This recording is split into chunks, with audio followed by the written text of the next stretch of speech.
যারা উপস্থিত হয়েছেন সবাইকে আন্তরিক শ্রদ্ধা এবং অভিনন্দন জানিয়ে প্রথমে আলোচনা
মানুষকে খাটাতো, শোষণ করত। সেখান থেকে কিছুটা উন্নত হয়েছে পুঁজিবাদী ব্যবস্থায়, কিন্তু সবটা না। কার্ল মার্কস এই কারণে বলেছেন, এ যাবৎকাল পর্যন্ত যত ধরনের সমাজ দেখা গেছে তার ইতিহাস হলো শ্রেণী সংগ্রামের ইতিহাস। সম্রাটদের, রাজা বাদশাহের সামন্ততান্ত্রিক শোষণের বিরুদ্ধে লড়াই বহু হাজার হাজার বছর ধরে চলেছে। শ্রেণী সংগ্রাম দাস ব্যবস্থার বিরুদ্ধে। স্পার্টাকাসের কথা আমরা জানি। এই বিভিন্ন সময় বিভিন্নভাবে বিদ্রোহ হওয়ার পর কিছু কিছু অধিকার মানুষ পেতে থাকে।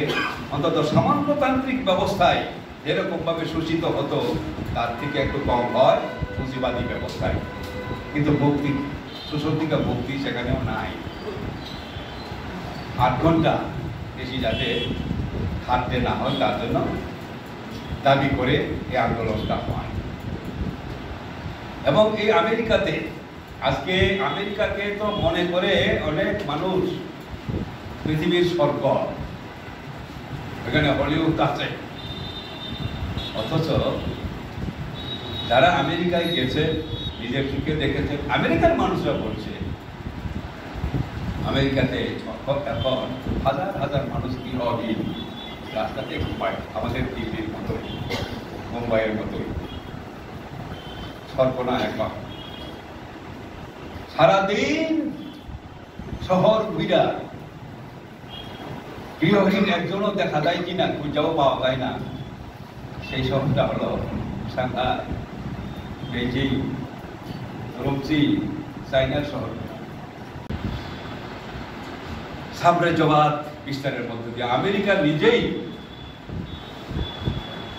সাম্রাজ্যবাদীরা যখন সারা পৃথিবীতে উপনিবেশ গড়ে তোলে, ভারতবর্ষ তো উপনিবেশ ছিল ব্রিটিশের।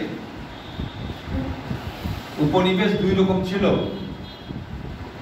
কমিউনিস্ট পার্টিতে যোগদানের আগে এগুলো আমার জানা ছিল না, স্কুলে পড়েছি।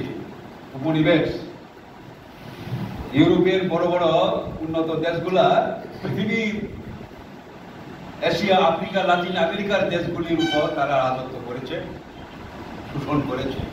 এখানকার সমস্ত সম্পদ তারা লুটে নিয়ে গেছে। এটা জানতাম। কিন্তু উপনিবেশ দুই রকমের। কিরকম? একটা হলো সেটেল কলোনি, আর একটা সেটেল কলোনি না। সেটেল কলোনি মানে কি? আমেরিকা, অস্ট্রেলিয়া, নিউজিল্যান্ড, কানাডা এই সমস্ত দেশগুলোতেও উপনিবেশই গঠন করা হয়েছিল। স্পেন থেকে, ইংল্যান্ড থেকে মানুষ গিয়ে সেখানে ওইখানকার আদিবাসীদের জমিগুলো দখল করে তারা এখানে পরিবেশ স্থাপন করে। যারা আমরা এই বিস্ময়কর অগ্রগতি ঘটিয়েছি মানব সমাজে, আজকে এখন মানুষ চাঁদে যায়, মহাশূন্যে কোথায় মানুষের বা প্রাণী আছে তার অনুসন্ধান চলছে। জল স্থল অন্তরিক্ষে আমরা বিচরণ করছি। এই উন্নয়ন, এত উন্নয়ন, তারপরেও যাদের কারণে এই উন্নয়ন তাদের অবস্থাটা কি? এখনো যারা কলকারখানায় এত সুন্দর সুন্দর গাড়ি ঘোড়া তৈরি করে, যন্ত্রপাতি তৈরি করে, শ্রমিক সংহতি দিবস উপলক্ষে সিপিআইএম তেলিয়ামুড়া মহকুমা কমিটির আহ্বানে আজকের এই ফল সভায় মঞ্চে উপস্থিত পার্টি ছেলে বলেছিল বরক্ষী জমা দিয়ে, কিন্তু সেই ভাগকে বলে আলোচনা